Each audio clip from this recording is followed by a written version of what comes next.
What is going on, guys? Today we're going to be looking at Inform Fabinho, the 86 newly Team of the Week player in Team of the Week 7, and we love him. He's absolutely incredible. I've been using his normal card in the past FUT Champs and I'm thinking about getting him again.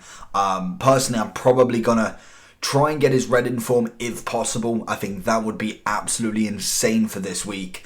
And in general, I couldn't resist trying him out. He's coming in at 230k on the Xbox and 220k on the PlayStation. That is absolutely ridiculous for this card. He's really, really good. Don't get me wrong, he's not the meta like last year. I think last year's kind of gameplay suited him down to the ground. And I think he still does. He still is that incredible player, but I think he's not as effective as last year. He's still got the main stats. He's still 6'2" and absolutely bosses that CDM role. But because the pace meta is this game, he does have that lack of pace, which as you can tell from the 69 overall. But I really don't think it matters too much in that CDM role, especially with how not easy the defending is, but how much the AI helps you when defending. Obviously, if you was to just jockey with him, it's good enough. Even with jockeying, he still seems pretty quick. And I think that's the same with a lot of players, to be honest. Even when you're jockeying, they seem to kind of been able to go side to side so quickly, it's unreal. And I think, if anything, that's probably what EA is going to patch, just purely for the fact that that would slow down players and it would require you to probably just have more pacier players, really. It wouldn't then matter too much on the actual overall, but it would matter mainly on the pace. So hopefully they don't try something like that. They've got to try and counteract this pace meta, but I think it's in for the whole game. I don't think you're going to get rid of it. I think they've made the game so much like it that you just cannot get away from it anymore. But anyway, enough about that.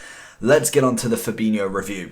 So like I said, 230, 220 on the Xbox and PlayStation. I think that's a reasonable price, really reasonable in fact. His max price is 400k. Personally, I was looking at 500k for this card, but I was completely wrong with how much he actually is. And to be honest, his normal card is sitting at 50k at the minute.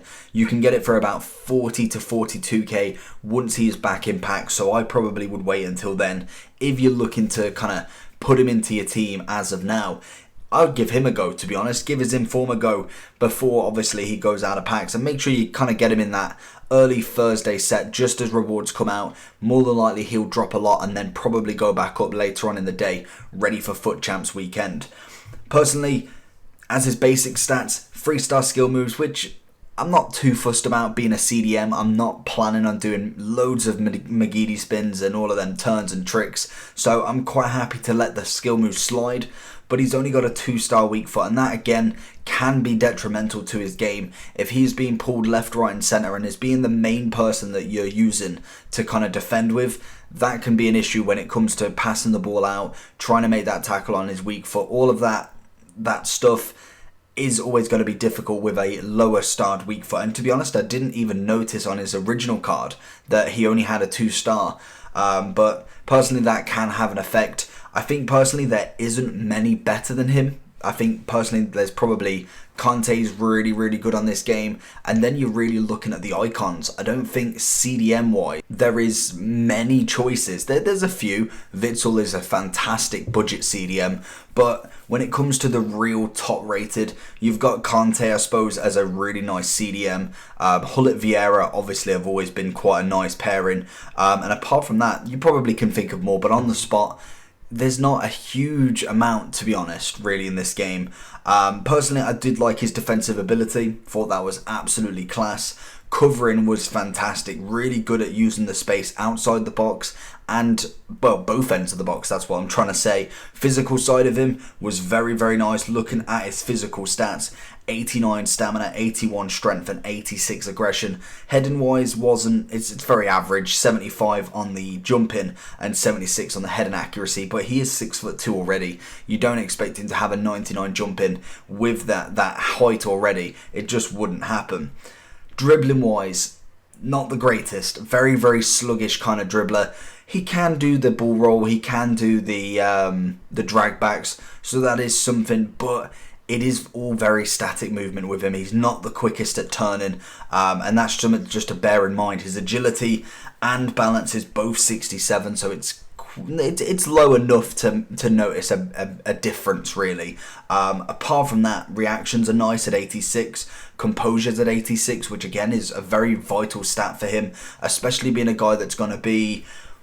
He's going to be bossing that midfield. He's going to be making them decisions when you're going forward and who he's going to pass to, because he's more than likely collecting the ball off the attacker and then spreading it wherever he needs to. So you always need to make sure that you've got the confidence in a player.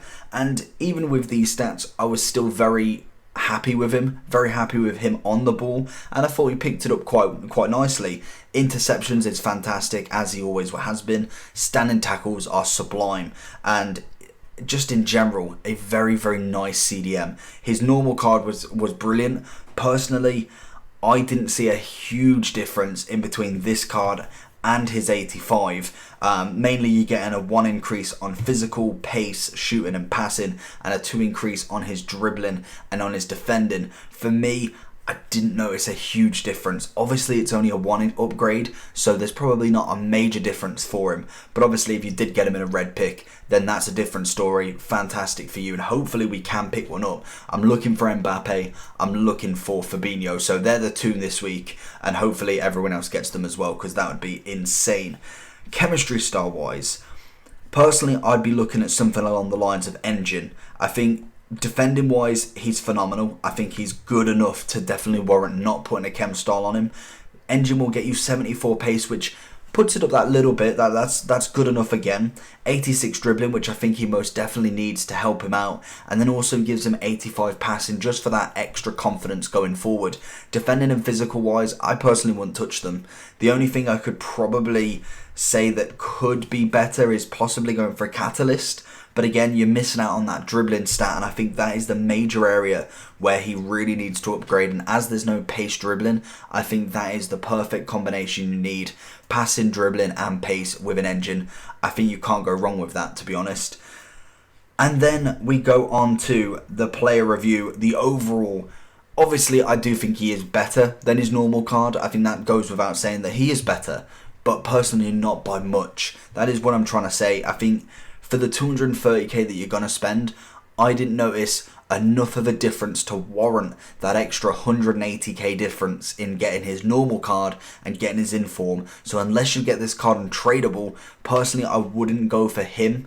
Maybe if he does drop, it's only been the first day, so that's pretty expected that he's going to be still relatively high priced. He may drop down to 100 and something k, and I think then you possibly could do it. Losing, putting an extra 60 to 70k on a player isn't really that much, and I think that then is more of a value for you.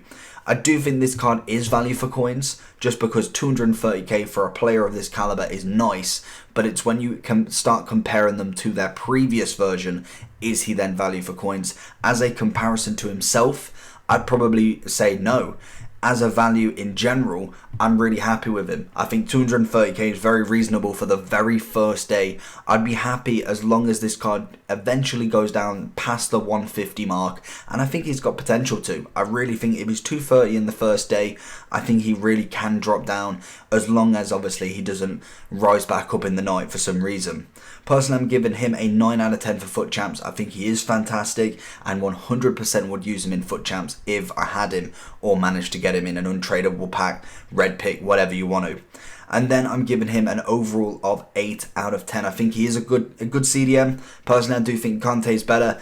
I will be getting Conte very, very soon to try him out in a weekend league team and give you a review on him as well. Don't think I've forgot about Conte. He's going to be one of the main mans that I'm going to be putting in my team, and I cannot wait to see what we can do with these teams. So we're trying Mbappe and Neymar this week. That's going to be insane. I'll probably put together a team tonight, and then I'll probably tweet it out or something like that, see what people think, and then we're going to go full steam ahead during rewards when people start to drop off a little bit, and probably pick my Neymar up then, and then give him a couple of games just before we hit that FUT Champs.